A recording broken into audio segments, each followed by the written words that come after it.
Good morning. Greetings from Anna and myself. We are in Lincolnshire this morning for the baptismal service of my good friend Fergie. Person I've known longer than anyone else, apart from relatives, I think, in the entire world now. And it's such a delight, really, to be here for him acknowledging publicly his faith in the Lord Jesus.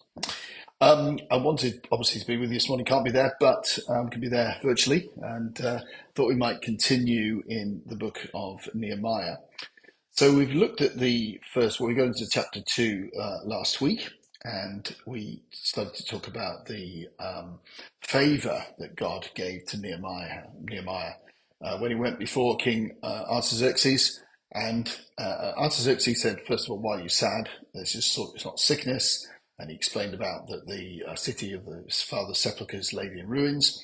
And then Artaxerxes asked him what he could do for him, what he wanted. And Nehemiah, well, he basically gave him a shopping list. He said, I want to go, I want to see the situation there, and I need supplies, I need wood, etc. And he received favour from the king. In fact, it says in the last verse of the section of chapter 2, verse 2, it says, Moreover, I said unto the king, if it please the king, let letters be given me to the governors beyond the river, that they may convey me over till I come into Judah.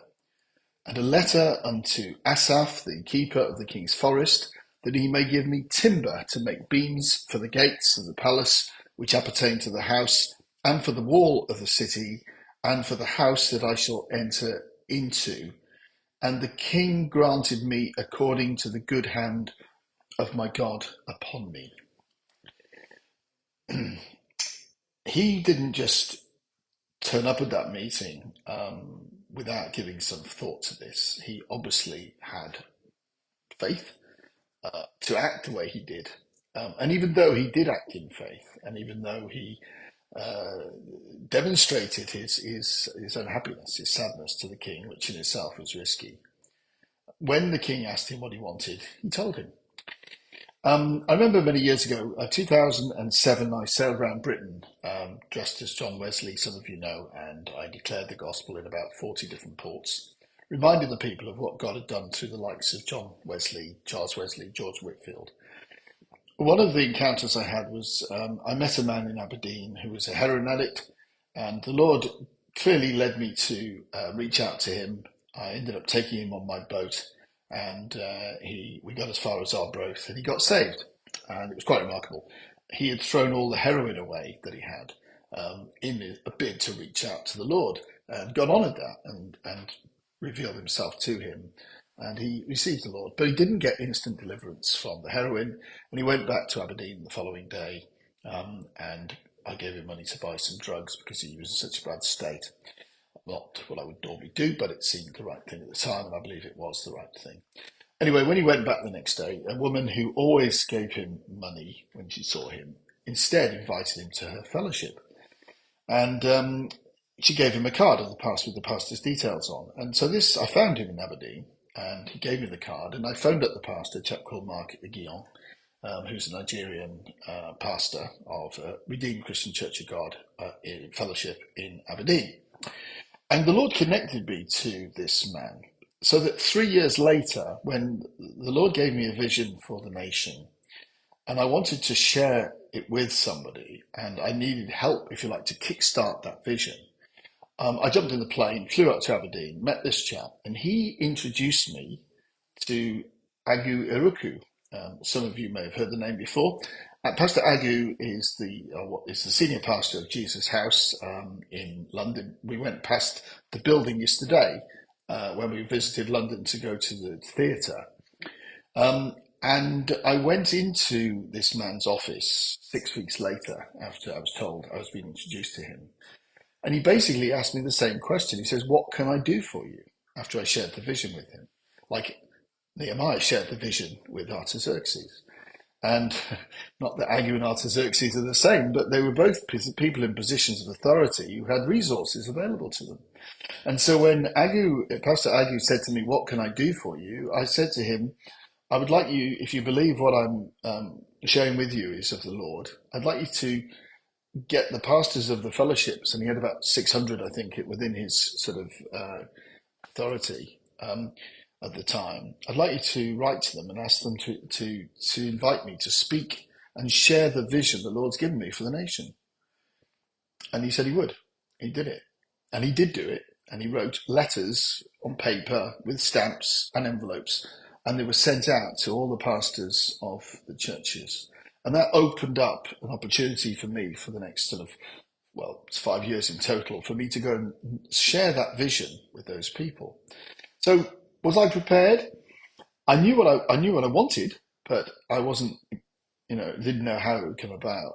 But I had to exercise faith. And in the same way, Nehemiah did that. So what we do, if we just continue on in the passage, so Nehemiah, verse 9, chapter 2, then I came to the governors beyond the river and gave them the king's letters.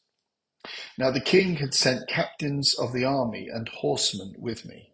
So Nehemiah had protection provided by the king.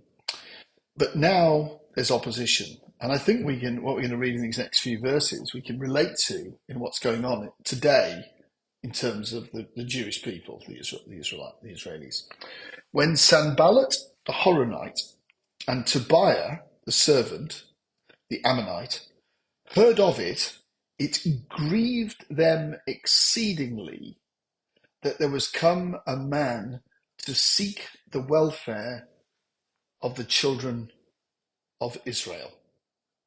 It grieved them exceedingly that there was somebody who wanted to help the Jews. When anybody today stands up for the Jewish people, stands on their behalf, they get attacked.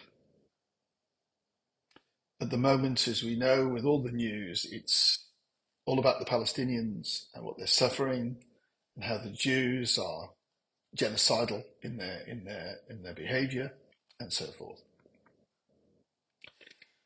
They did not start this, and I'm not going into the rights or wrongs in any detail because I don't think that's really part of this message. But that's maybe for another time. But what we do know is that they did not start this latest episode. They were minding their own business, and then last October they were attacked mercilessly by the Hamas, who of course are part of the Palestinians, and they're an extension, they're a proxy of Iran. They attacked them and killed hundreds of Jewish people. They took captive, they took prisoners of others. And the Jews have the right to defend themselves like any other nation does. But what's interesting is that the whole world is against the Jewish people. And we've already in the past spoken about this, but we can read about this in Zechariah chapters 12, chapter 13, where it talks about how Jerusalem has become a burdensome, a heavy stone to the nations.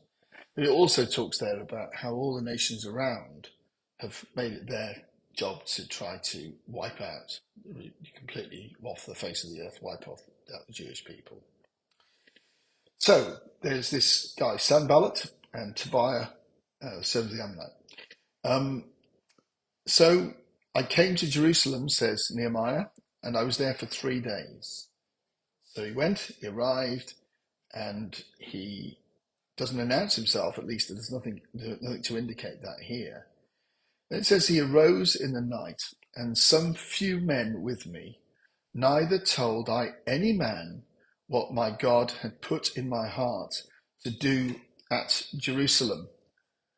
Neither was there any beast with me, save the beast that I rode upon. So Nehemiah has kept his counsel. He's not told people. We have to be wise sometimes. When something is in its infancy, if we announce it prematurely, it gives occasion to the devil to try and stop it, to wipe it out. Now, we don't know how Sanballat and Tobiah knew about this, but we do know that he was going to Jerusalem and he was a senior person within, as the king's wine taster He was a senior person within the king's with the chambers, really, within that sort of government. Though he wasn't perhaps an advisor in the sense of a prime minister or a minister of state, he had the king's ear. And here he is, out of his normal place, heading for the city of Jerusalem. And somehow we know that they knew that it was in some way to benefit the Jews. So they went out by night by the gate of the valley, even before the dragon well, and to the dung port, and viewed the walls of Jerusalem. The fact that he could go out by night and through a gate shows the state of disrepair of the city, because the gates would be closed at night for security. But in this case, that's clearly not the case. So he goes out, goes to the dung port. I presume that's where people got rid of all their excrement. And he viewed the walls of Jerusalem, and they were broken down, and the gates were consumed with fire.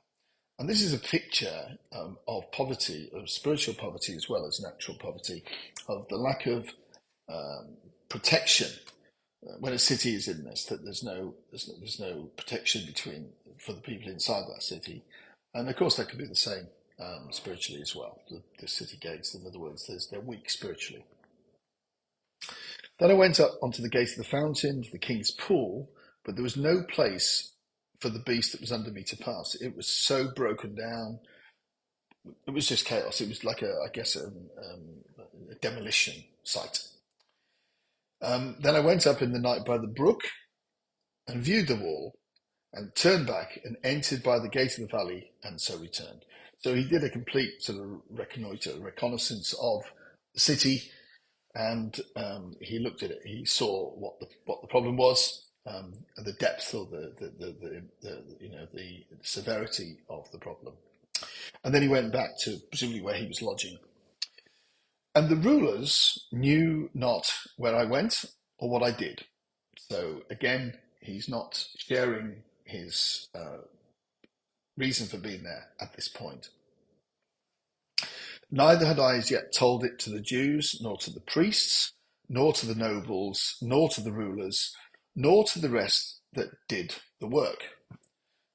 Did what work? Well, I'm guessing these are perhaps people who are trying to make the best of a bad job.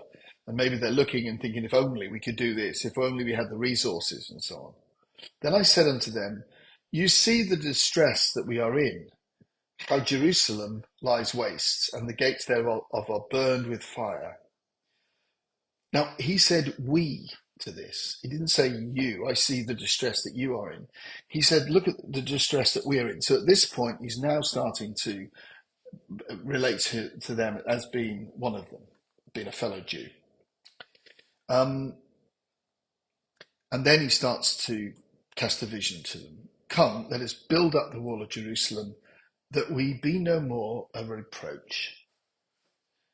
I think, folks, we're living in a time where the church is a reproach at the moment. I read an article, or part of an article in the Telegraph, to say that 40% of Christians are ashamed or do not wish to tell people about their Christian faith.